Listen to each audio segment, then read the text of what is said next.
All-Star Western number 24, written by Justin Gray and Jimmy Palmiotti, art by Moritat. So last issue, being in the future now, Jonah Hex was somehow roped into a mass shooting, and he went into a gun shop and shot the guy before it even started.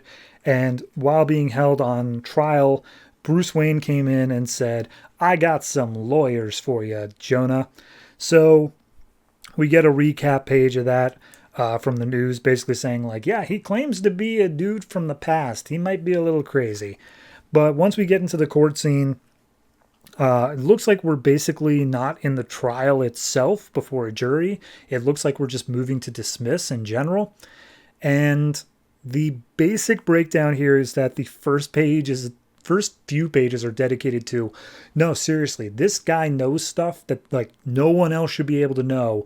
He is definitively like a real time traveler. And the judge is like, that's not the question here. He shot a man using a gun that he didn't own. Like that's, and also he has a bunch of other crimes that he committed before he got here. Like there's a lot going on. And essentially Bruce Wayne's lawyers are like, excuse me, Judge. A lot of people are making this a case about the Second Amendment and gun rights and stuff like that. I know that you don't believe that guns should be protected, Mr. Judge Man, but the mayor wants to speak to him, and I know how much you want to build a name for yourself, so maybe you shouldn't be making this case against him. And the judge, being a total hypocrite, is like, oh, yes, of course, I want to be with the mayor. So the entire charges are all dropped. He's entirely set to go free. And Jonah is basically like, yeah, all right, whatever. Thanks a lot. You probably spent a lot of money, same way that your great great grandfather did. And Bruce still calls him out, like, you seriously believe you're Jonah Hex from the past? And he's like, yeah, I am, and I know a bunch of stuff about your families that even you guys don't know. And they just test him a little bit, and he's like, yeah, here's some adventures I went on. Vandal Savage kidnapped your great great grandmother, so that's a thing. Anyway, I'm a bounce. I don't want to meet the mayor. I've done enough with politicians. I'm leaving. And Bruce and Jeremiah Arkham basically walk out together, and Bruce is like, so do you think he's going to be okay? And Jeremiah's like, no. He's from the 19th century to the 21st. You can't just adjust to life like that. There's no way he's going to be fine. So we then see 1 month later, out in the West, Jonah is riding a motorcycle along with his girlfriend, Gina, and they're making their way into an old Western town that still is somehow alive. And she's like, oh, yeah, let's go find a bite to eat. I'll check into a motel. Makes her way over to the motel. Guy behind the desk is like, Jesus Christ, what happened to your face? And he's like, it was, burned by Apaches. What about yours? And he's like, very funny. So he suggests a place to go eat, and the guy makes a comment on how essentially Burning Man is going on in the desert nearby, and he calls it a weirdo sex festival. And so Gina's like, hey, you want to go to the weirdo sex festival? And he's like, depends what kind of weird we're talking about.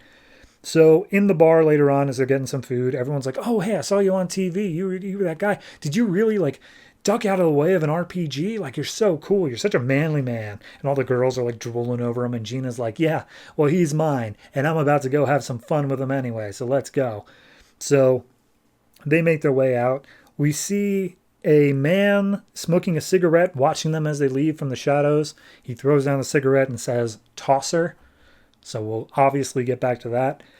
Meanwhile, we see that the whole reason that they made their way out here is that Jonah apparently buried some treasure out here in the desert, and he figures it's probably still around. Nobody found it, so they're off to find it. They make their way down into a deep canyon. Jonah brings along some guns because why not? And as they make their way down, Jonah and Gina have this conversation about how Jonah, being called a cowboy after Clint Eastwood means a very different thing from being called a cowboy in the actual Old West, because a cowboy was not a position that was the thing that Jonah does. It was instead a very low down position. So he doesn't like being called a cowboy, but regardless, they make their way down to the end. Jonah digs up the treasure chest, pops it open, and Gina's like, wow, yeah, there's a lot of like gold in here. No matter what, this is going to be worth a lot, but let me see. She makes a call up to someone she's friends with, gets an estimate on it, and she's like, I don't know how many boxes you have, but just this first one is enough to set us for life. And he's like, great, let's go get drunk. So they ride back into town, get to a pawn shop that he basically says, yeah, you got 6.25 pounds of raw gold. That's going to be like a little over $100,000. I need to hit the bank first, but yeah, I'll take it. So at that point, Jonah starts looking through the glass cases at all the guns that have been pawned in, and he's like, hey, how much to buy one of these? And he's like, usually I need to wait a day or two and you need to like get background checks, but because you've got $100,000, I'll fudge the paperwork on this. And he hands him over a Desert Eagle and says, yeah, it's a little bit different from what you might be used to, but it's solid.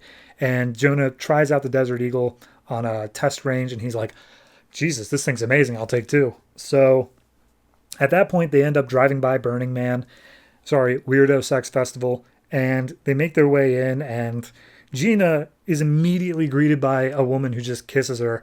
And Gina's like, so Jonah, does that make you jealous? And he's like, I don't know, and you do whatever you want. And he's like, oh, wow, this is great. Fantastic. So they decide to hang out at Burning Man for a while. And then all of a sudden, Jonah is seeing these figures in the crowd that have like shadowy elements about them. They don't quite look human. And Gina's like, I don't see anything. What's going on? And then out of the crowd comes John Constantine. And he's like, yeah, they're like the krill of the demon world. They're called the Kiyathi. And they siphon tiny bits of life from people, just like a second or two. And it sustains them for weeks. You shouldn't be able to see them, though, Jonah. That's weird. And so they introduce themselves to each other. And he's like, yeah, here's the thing. And it's truly terrifying. The Kiyathi typically hang around larger demons. And the fact that there are so many here, and the fact that this place is just a breeding ground for sin, specifically lust in general, we got a big demon problem on our hand. And we cut inside of this tent, and there is this huge demon that's bound in chains that looks like it's about to bust out. So yeah, it's dense. I like it. I think it's a good turn for Jonah. I like how he's still doing the Old West thing, but it's just like modern day, and we're getting a bunch of other characters from the DCU in there. We made it so that money's never a problem. Obviously, that was always going to be a continuing factor here, is that in the Old West, you could get by on a lot less than you could nowadays. So if we just tell them, yeah, you've got tons of money, we never need to question it. We never need to go back to that. So I'm down with that. Overall, I'd say this is probably just a straight 7 for me.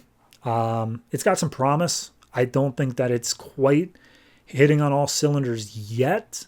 And it does take a real, like, I kind of skipped over it, but that opening few pages in the court scene really do make a political statement about, like, gun rights and stuff like that. And while it's decently well spoken, it does feel very preachy. So, I'm iffy on that, but it's whatever. It's still a 7 overall.